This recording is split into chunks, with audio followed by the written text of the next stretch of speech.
Hi, welcome to this episode of Handymade TV, and this episode is going to be us doing some art with makeup.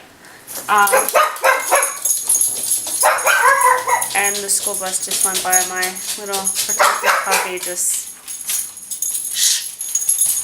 So I'm using some drawing paper. Okay, shh!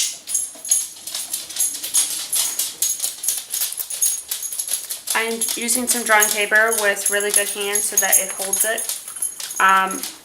When I'm finished, I'm going to be using some hairspray so that it keeps it all in place. I'm going to stick mostly with powders because the image I'm using today is a very soft sunset. I like how there's you got the sun, then you got the silhouette with not really that many details of the buildings, and then you have nature with the palm trees and the black.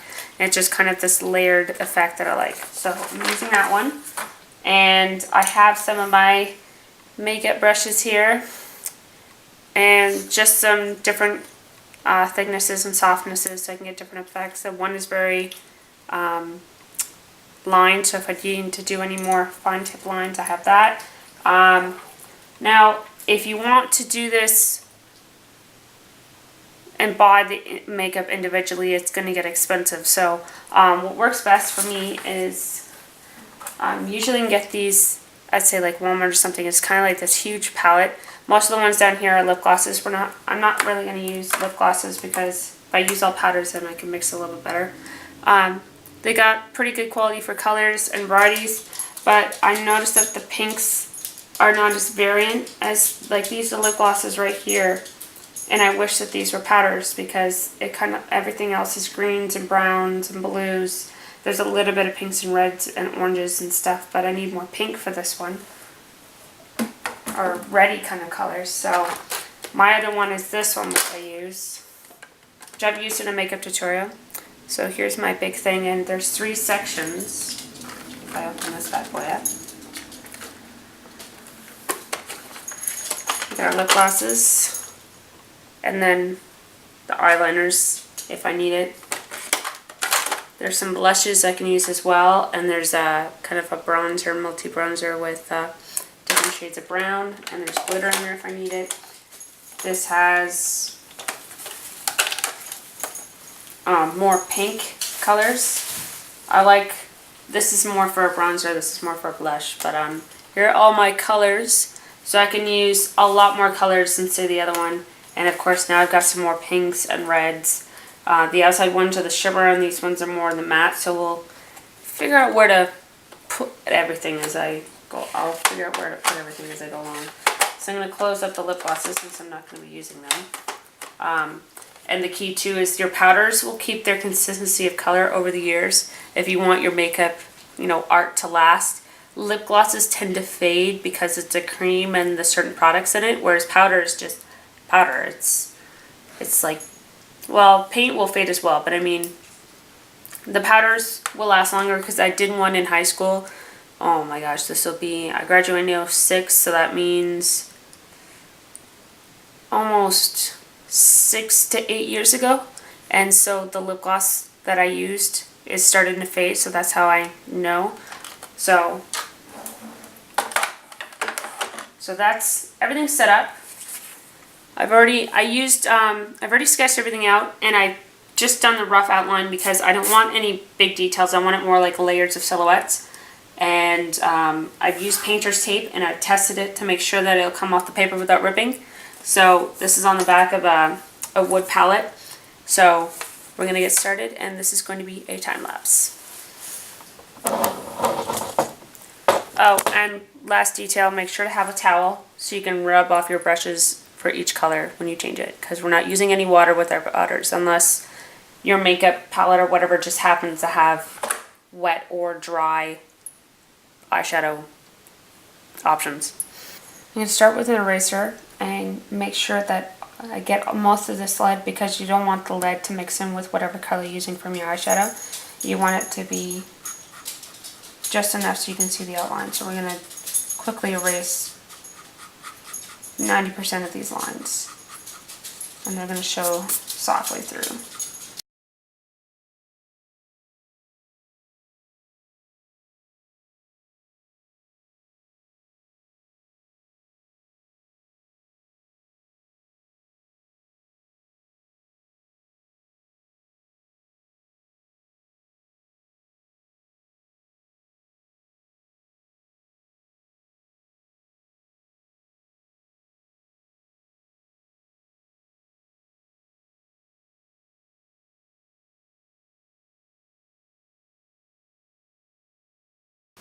Now, you want to use your brush and to just dab it and just work it into, and of course there's going to be powder just still left over, and you just want to pick that up and just pat it right into the paper.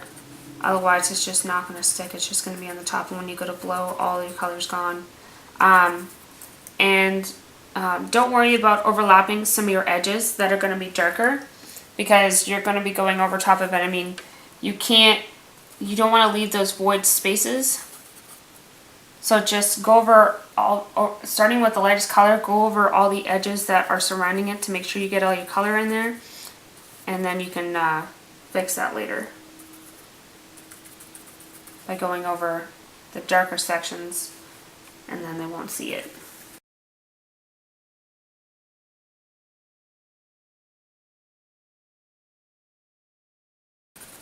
Now the more hand your paper has, the more it's going to be able to hold some of these colors so it doesn't look so light, because even though I'm using a yellow, it's obviously not quite as bright as this.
Okay, now I'm taking this, which is Eco, which is already in brand.